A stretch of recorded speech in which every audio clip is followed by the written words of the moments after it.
notice the black one.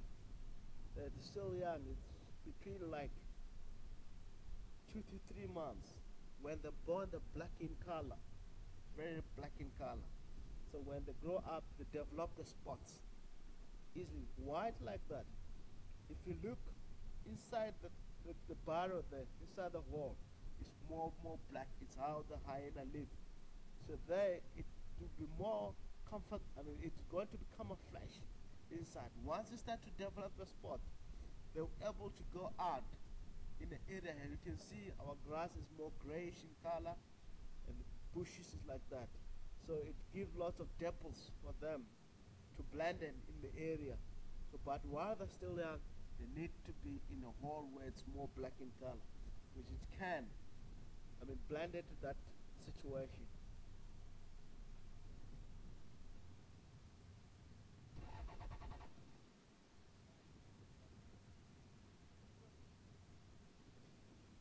And really for sure, as a traditional use, our traditional, our healers in the area, they use the tail of a hyena and the nostrils of a hyena and able to, I mean, to tell the fortunes or able to know something which is going to happen in future, because the nostrils of hyena is very strong, and the tail, you can see once the hyena start to follow something, the tail is always moving up and down.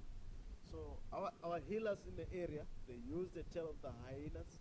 When you come there, when they throw the bones, they're able to tell you the future on the bones. They can read there because they use the tail of the hyena. Why it's like that? Because the hyena can track. They can track something that happens, I mean, 4 hours back or 12 hours back or day back, I mean, 24 hours back. They're able to send it out and get the information from there. So they use that spirit from that, then they can able to tell the fortune.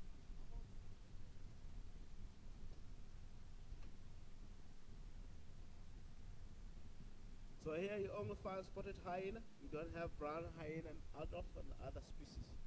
It's more common for these guys around in the area, in area of operations where we are. In Southern and in Djuma, we have this spotted hyena. We don't have other kinds of hyena, which is more common in the area. Sometimes, you know that hyena have a lot more, I mean, competition with the other species. Of course, leopard, lions, cheetah, and wild dogs. What they do here, once they get to find a leopard cubs, hyena is going to kill it. And the leopard is going to do the same. When they get the lion, hyena cubs is going to kill it. Why it's like that? Even lion do the same. Wild dog do the same. All of that, they kill each other there. So why it's like that? They reduce the competition of the future. Because if hyena doesn't kill the lion cubs, what's going to happen? In future, lion is going to kill hyena. And by that, it will reduce the competition of the future.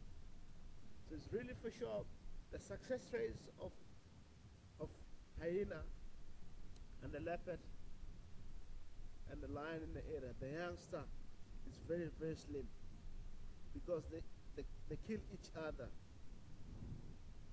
for competition. Because if lion doesn't kill the hyena, what's going to happen? As I said earlier on, I've witnessed one before. Hyena kill a female lion. They avoid that in future. They has to kill each other to control the balance of nature. Otherwise, it's the overpopulated. Lions are overpopulated. Hyena overpopulated. Leopard are overpopulated in the area. So there will be not enough food around in the area. So nature is in balance itself to just kill each other to reduce competition. But bear in mind, hyena, this is a strong machine on killing. You tend to see kill a lot of lions, cubs, leopards, cubs in the area. So really for sure it balance the nature, which is very good. We don't interfere, we leave it like that. Once it happens, it happens. You know that in future, if it's more overpopulated lions, it will be no much, I mean, antelope in the area. So by nature, they control each other. They kill each other to reduce competitions and reduce populations, which is very good. So in most cases, you'll see hyena defecations in the area. So eating hyena in our life, they contribute. This is more, it's a secret, and people that don't realize, but especially in the area of operations, hyena eat quite a lot of bones. Once they eat bones, what happens? The feces, it got a lot of calcium. So area of operation, you see feces around. If the older like 1 month or whatever, 2 weeks, it becomes more white in color. So if it's more sunny or hot in the area, it's going to be cracked, those feces. When rain starts to rain, it's going to wash all the feces into powder. It will go to the water flowing cycles, go underneath, because it's rich on calcium. That calcium will go to the water, and how we benefit from them. It provides us with calcium in the area.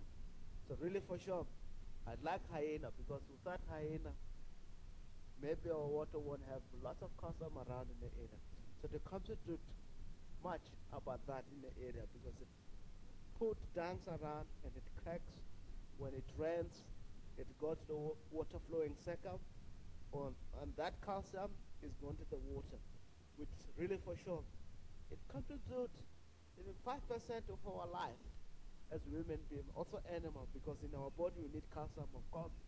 Some of calcium we get it from water, some of calcium we may get it from when we eat bones and so on. But really for sure, hyena do the best, because they contribute into our life. Although a lot of people that don't like hyena, but I really understand nature, it balanced on that way. God have created them to balance both to human beings also from the nature, which is quite a lot of information that we have decided to see here. So we are going to go somewhere else and see around whether we can be lucky, see one or two animals around in the area.